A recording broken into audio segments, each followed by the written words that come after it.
Welcome to the Folsom Project. I'm Louis A. Scott. I hope you enjoyed today's segment. Call from Louis Scott.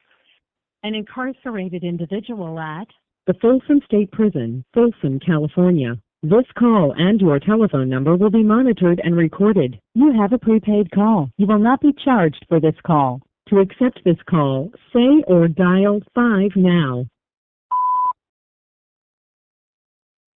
Thank you for using Global Tel Link. Well, here we have another day at Folsom State Prison. And today we're going to put a spin on these stories.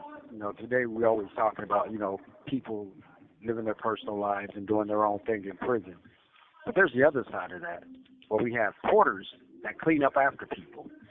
And some of the most embarrassing things is when they have to clean up behind people who come inside the prison to visit. So with that being said, I'm going to introduce you to Raymon. Come on, Reed. What's up, man? How you doing? I'm good, man. Look, what inspires you to hold on to that job in the visiting room as a porter? What inspires me to hold on to that job is the people. I do the job for the people. You know what I mean? I don't do it for no personal gain, no 3 cents an hour. I just do it for the people because I imagine my family coming out there. How would I like it with my family's out there? So I just hold it to that standard. Man, when I'm out there, I've seen people leave trash on the tables, drop food on the floor, Yes. spill things, and just walk away like you're a personal servant. Yes. Very disrespectful. And you could just picture how their homes look, how their kitchen look, because they just eat food, eat chicken, and just leave the crumbs and everything right on the ground, and it's a simple pickup. Like you said, waste drinks all over the place, kids running everywhere. It's a cold scene up in here. It's like the ghetto to me. There's been times when I walk through the visiting room and I see games, like people donate games, right?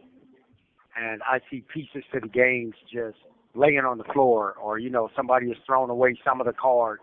I make it a point to, pick things up because it's not easy to get people to donate, to other individuals in this environment. But if you throw some cards away from the games, what is the next family going to have to play with?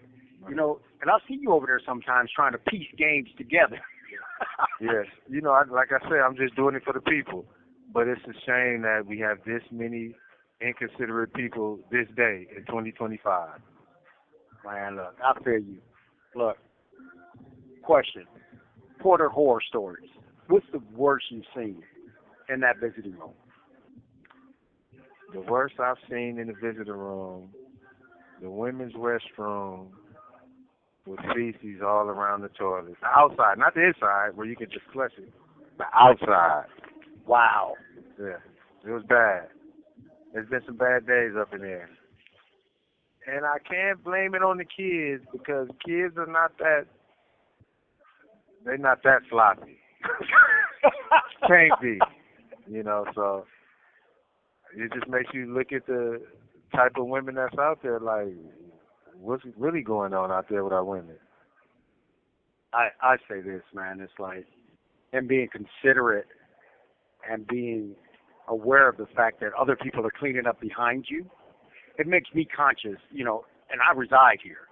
So it makes me conscious. It's like when I drop chicken crumbs on the floor, I make an effort to, pick those things up. When I use the restroom, it's like I make sure that, remember that sign?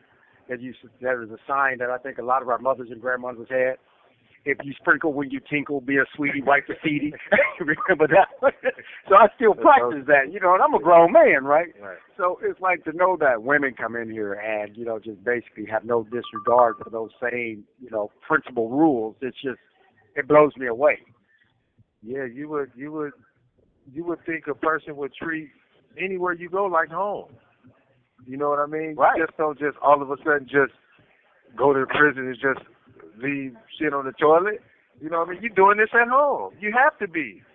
It's a pattern. You just don't clean one place and dirty the other place. So, our women, some women need help out there, man. It's a shame. It's embarrassing, really. Now, I get it, and it's sad, and it's to know that you're not even paid minimum wage to do this. is what's even more mind-boggling, right? Because you guys you don't eat out there. We're not allowed to buy you food. We are not allowed to give you gifts, right? So you're basically working for pennies an hour, and you're still subjected to this unfair treatment. I'm going to say unfair treatment because that's not cool. Yeah, it's not cool, but like I said, I just make the best of the situation. You know what I mean? I'm out there with one goal in mind. I'm out here for the people. Some people do appreciate it, and those are the ones I do it for. What does that look like on the other side of this, right? What's the best things you've seen in the visiting room? What are some of the better stories? Well, I take pictures every weekend, so I think that's the best part, seeing people smiling with their families, because behind these walls there's not a lot of smiling going on. There is, but it's a different light and a glow you see on the person when they with their loved ones embraced and taking pictures. So I think that's the best part for me is the families, seeing people with their families with that shine. Now, look, I get it, because it's a different feeling, getting away from the chaos, being able, to escape our reality just for a few hours and be able to be out there with people that we love. With that, it's more so, it's like that balance of, day and night. You go over there, you're able to enjoy yourself and be able to escape the chaos. Then you have to come back to the reality of this, right? Every visiting day you out there, what does it make you feel like, on the days your families can't come, where you're seeing other people that are interacting with their families? It's bittersweet, I'm happy for everybody else, but on the inside, it's like, I need to see mine. They come about 2, maybe 3 times a year from LA. It's far, and it's hard on their pockets. So, they come from time to time. They'll be coming up soon, but, it's like I said, it's bittersweet for me. Who comes to visit? My sister, my niece, my brothers, his family. So you don't have a significant other? I don't have a significant other. And yet you do all this for the people that do? Yes. Man, look, if there's one message you would like to convey to those who come up. This call and your telephone number will be monitored and recorded.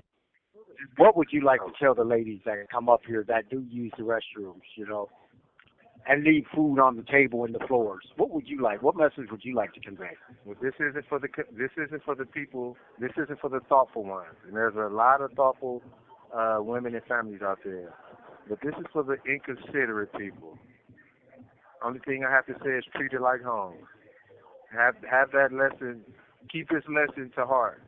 Each place you go, every place you go, treat it like home. And it's not. You can't get any simpler than that, right? Is there anything you want to add before we go? Nothing to add, but I'm open for questions. I'm open for suggestions. I'll tell you, brother. With that, this is Louis A. Scott wrapping up another session for the Folsom Project. I hope you enjoyed today's episode. I'm Louis A. Scott with the Folsom Project.